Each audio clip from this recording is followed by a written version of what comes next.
Hello there. Now we will show you how to use HIL SCADA in a more advanced way.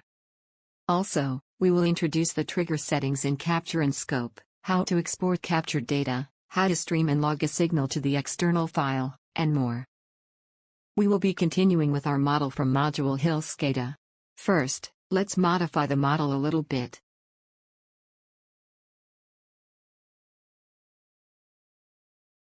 Let's add a contactor to simulate the phase losses in the induction machine.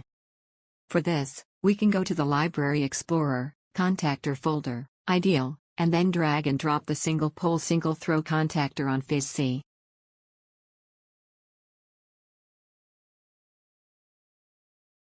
Now let's add a resistor on the DC side of the inverter.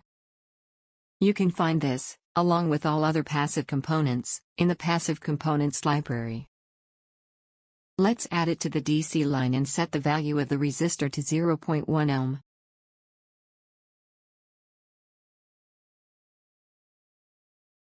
Also, let's add two more current measurements, one to phase B and one to phase C. Let's change the names to IB and IC.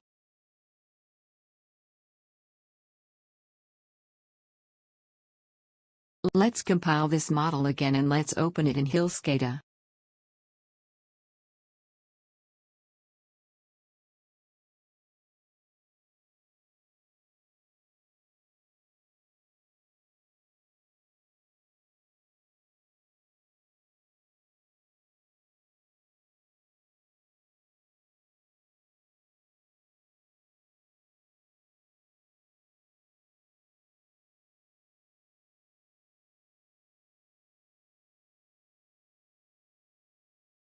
From the panel files found in Model Directory, let's open the SCADA panel we saved in module HIL SCADA.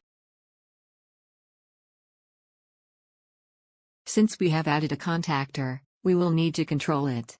To do that, let's open the Contactors dialog in Model Settings. As you may remember, we use Model Settings to set all controllable variables from the model, as well as to define analog and digital outputs.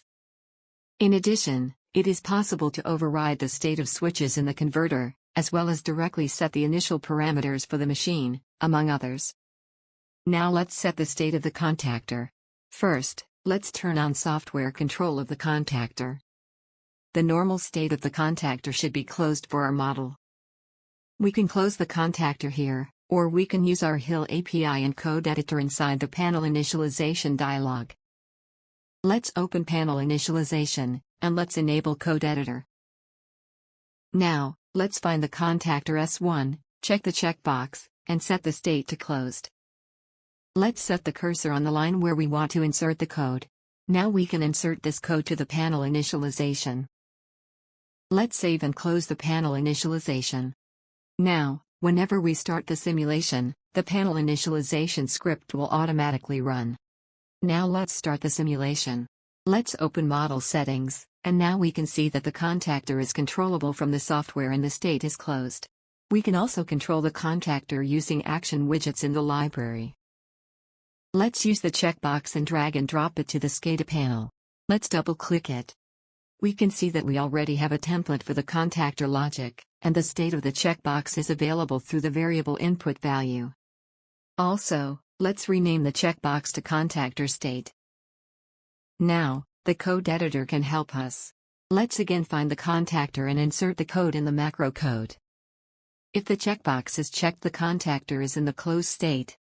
And if checkbox is unchecked, the contactor is in the open state. In this way you can enable or set all controllable variables in the model.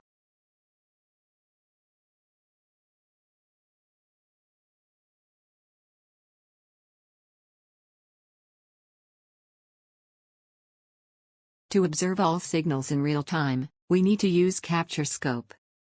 Let's open it and capture some signals. Before doing that, let's add the two additional current measurements that we add in the model. Let's go to the signals and add two more signals. Now we can add IB and IC to view port 1. Also, let's add the feedback from the contactor. The feedback from the S1 contactor is embedded. To include the feedback, we need to switch to the digital dialog and add a new signal. Now let's type S1_FB and choose third viewport. In this way we can access the feedback from contactors in the Typhoon HIL SCADA environment.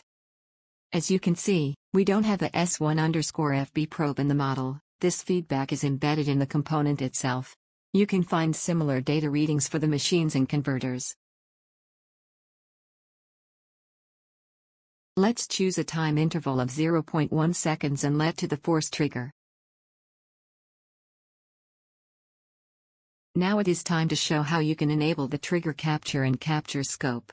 First, let's open the capture trigger settings.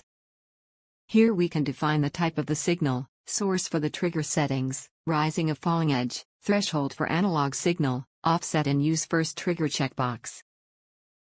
To set the trigger on the contactor S1 we need to set the digital type of the signal. The source is S1 feedback. We want to trigger on the falling edge and to capture 50% of time before the event. Also, let's enable the trigger. At the bottom of the window, we can see that capture is waiting for the trigger. Now, let's open the contactor by unchecking the checkbox contactor state. In the message console we can see that the trigger is detected and capture automatically plotted the data.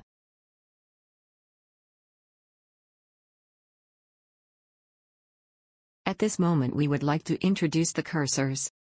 Cursors let you measure data values at a specific point of time in the capture, as well as compare performance over a period of time. You can add a cursor at a position or at the value. To do that, you need to right-click in one of the viewports and add the cursors. Let's add at this position. The signal data automatically opens. We can move the cursor after it is placed. We can also add a second cursor to measure the time delta, minimum or maximum value of the signals, absolute max, as well as mean and root mean square values between the two cursors. Let's do that.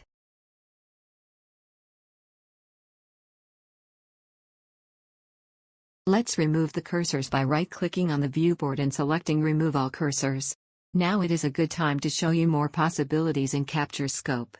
The first possibility is to export the captured data in different formats. Let me show you how to do that. There is a small icon at the bottom of the window just to the right of the zoom controls. This is the Export Signals to File window. Let's click on it. Here we can export all signals in the format of our choice, or just the selected signals. Let's export all signals in the .csv file. Let's find the folder where we saved the model and change the file name to the default.csv.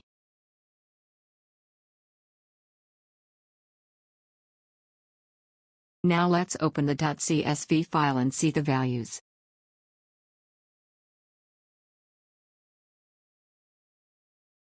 Also, we would like to introduce the fast Fourier transformation, or FFT analysis of the captured signal. To do the analysis, you can find the button at the bottom of the Capture Scope dialog. Here you can find more information about harmonics of the captured signals.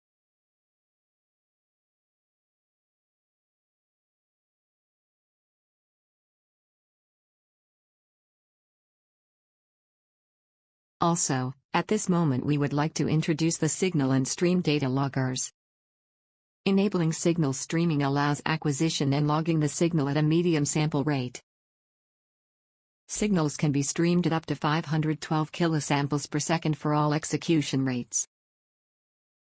In case bandwidth is exceeded, the model can be changed to reduce the number of streaming signals or increase the signal processing execution rate.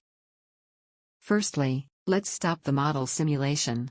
Then, let's jump back at the model to enable the signal streaming for the IARMS probe.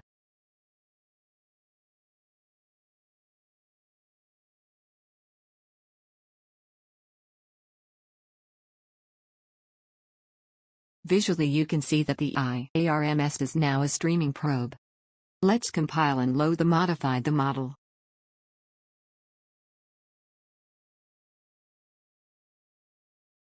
Let's back to the SCADA panel. Let's drag and drop the Stream Data Logger widget from the library.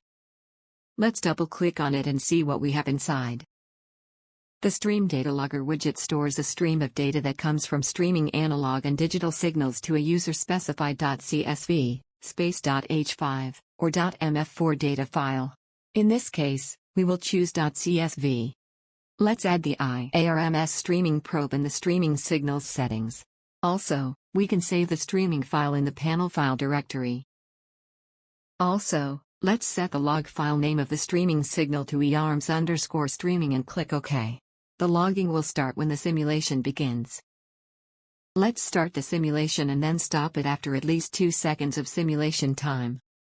Remember that you can see that in the bottom right of HIL SCADA.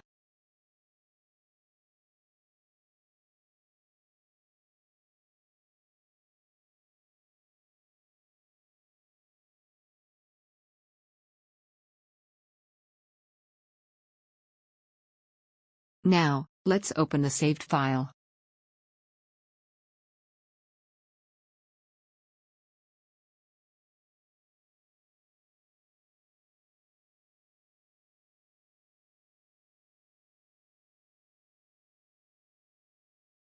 Let's now drag and drop another logger. The signal data logger stores arbitrary number of analog and digital signals data to the user-specified .mat or .csv data file. Logging can be started on simulation start and paused and started again with a dedicated button. This widget is similar to the monitoring widgets, except the collected data are not visualized, they are stored in a data file for further analysis instead. The sample rate can be 250, 500, or 1000 milliseconds. We will use a sampling rate of 250 milliseconds.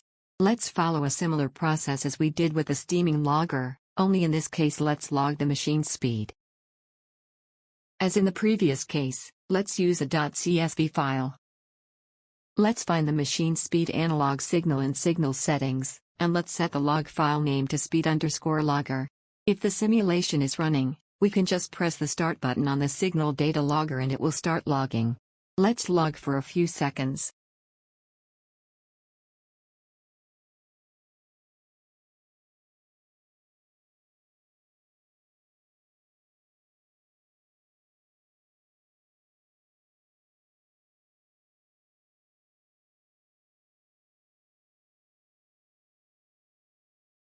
Now, let's open the signal data logger file.